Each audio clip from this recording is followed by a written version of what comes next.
За өнөөдөр автотεύэр болон өөрөө өгч хэрэгслийн албан татвар, агаарын бохирдлын төлбөр, авцаа машигласны төлбөр гэдэг ийм гурван үндсэн хуулиар оногдуулсан албан татвар төлбөр хураамжийг бол татварын ерөнхий газар авдаг байгаа.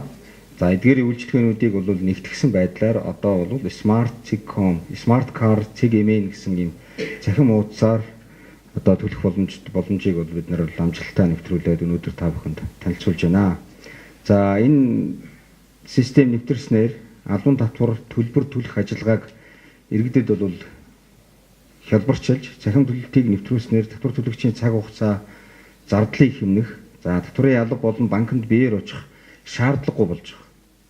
За мөн татвар төлөгчийн Smart Card CGM системээс хэвлэн авах QR код бүхий нэг юм хэвлэмэл юм тасалбар гарч байгаа. Тэр тасалбар нь өөрөө татварын автотεύэр өөрөө өгч хэрэгслийн татварын гэрчлэгийг бол орлох юм давуу талыг бий болгож байгаамаа.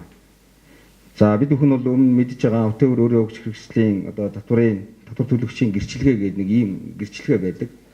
Өмнө нь иргэд бол автотεύрийн хэрэгсэл эзэмшигч иргэд аж ахуйн нэгж бол өөрсдөө төлбөрөө төлчөөд татварын албан дээр ирж энэ гэрчлэгээн дээрээ тамга даруулж ингэж баталгаажуулж явдаг байсан. Одоо бол энэ ажиллагаа бол хөнгөвчлөгч чинь гэсэн үг. Өөрөөр хэлбэл иргэд аж ахуйн нэгжүүд ороод Smart Card CGM вебсайт руу нэвтрээд өөрийнхөө холбогдох одоо татвараа төлснөөрөө QR код бүхий юм тасалбарыг хэвлэж авч байгаа. Тэр нь өөрөө тэрийг өөрөө автомашинд аваа явж явах нь өөрөө энэ татварын гэрчлэгийг бол шаардлагагүй болж байгаа гэсэн үг. Татварын байгууллагын хувьд бол жилдээ нэг энэ гэрчлэгийг хэвлэхэд нэг 7 орчим сая төгрөгийг зарцуулдаг. За иргэдэд энийг буцаагаад нэг 7 орчим сая төгрөгөөр зардаг нэг ийм үйл ажиллагаа явуулдаг. За иргэд нь өөрөө банкндаа очиж татвараа төлчөөд эргэж ирж энэ дээрээ тэмдэглэгээ хийж ингэж явдаг. Иймэрхүү хүн сурталчилсан үйл ажиллагаа явж исэн бол өнөөдөр энэ цагаас хойш энэ үйл ажиллагаа байхгүй болно гэсэн үг. За мэдээж хөрдөө орон нутагт амьдарч байгаа татвар төлөгчдийн хувьд бол энэ уламжилт арга нь бол хэлбэрээрээ явна. Цаашдаа бид нэр Smart Card CGM вебсайтын хандаа үргэлжлүүлж одоо нэмэлт өөрчлөлтийг хийж шинжилснээрээ бол хөдөө орон нутагт ч гэсэн төлөх боломжийг нээлттэй болгоно гэж үзэж байна.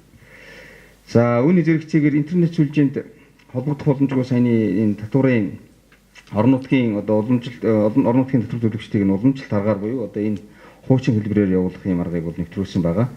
За татварын албан нэр нь татвар төлөгчдөд түргэн шуурхай үйлчлэгээ үзүүлэх, татвар төлөх ажиллагааг хөнгөвчлөх зорилгоор үйл ажиллагааг ерөнхийдөө юм цахим хэлбэрт шилжүүлэх зорилт тавьж ажиллаж байгаа. Үүний бол эхний алхам нь одоо нийслэлийн засгийн одоо нийслэлийн шин удирдлагууд маань хүлээн хүлээн авч зөвшөөрч санаачилж хөрөн мөнгийг нь гаргаж энэ ажиллагааг бол эхлүүлсэн их таатай байгаа. Цаашдаа орон нутаг болон энэ нийслэл хот дүүрэг аймагуудад ордог одоо орон нутгийн татвар гэж ирдэг.